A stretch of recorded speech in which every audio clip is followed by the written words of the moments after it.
गुरुजी, रामायणातील नागपाश आणि महाभारतातील ब्रह्मास्त्र ही शस्त्र फक्त अस्त्र होती का तांत्रिक मंत्र आणि ऊर्जा शक्तीची प्रतीक होती?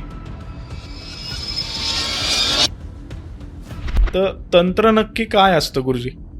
तंत्र शब्दाची व्याख्या आपल्या शास्त्रकारांनी सांगितलेली आहे की ध्वनी, मंत्र, प्रकाश ह्या सगळ्या गोष्टींचं संयोज होऊन माणूस स्वतःचं ध्येय कसं प्राप्त करू शकेल यासाठी एक विशिष्ट प्रयोग दिलेले आहे, विशिष्ट एक संरचना दिलेली आहे, विशिष्ट एक प्रकारचा मार्ग दिलेला आहे. तो मार्गच म्हणजे तंत्रशास्त्र आहे. तंत्रशास्त्रामध्ये वेगवेगळ्या मंत्रापैकी सगळ्यात महत्वाचं जे तंत्र आहे ते आहे शाबर मंत्र.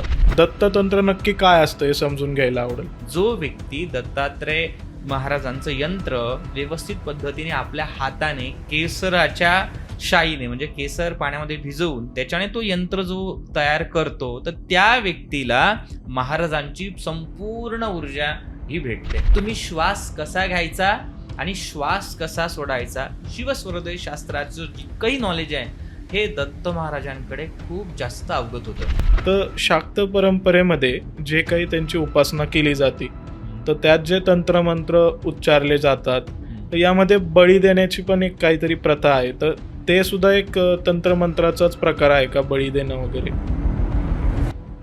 तर ते खरंच बजरंग बाण हे तांत्रिक मंत्र आहे का? अनेक लोक त्याला सांगतात की तुम्ही बजरंग बाण केला नाही पाहिजे, पण तसं नाही आहे.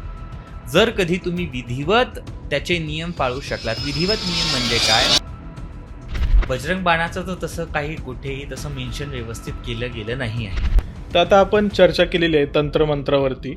तर याच प्रकारे उच्चाटन, वशीकरण आणि विद्वेषण ह्याही काही विद्या आहेत. तर आम्हाला त्याच्याबद्दलही सांगाल का थोडं?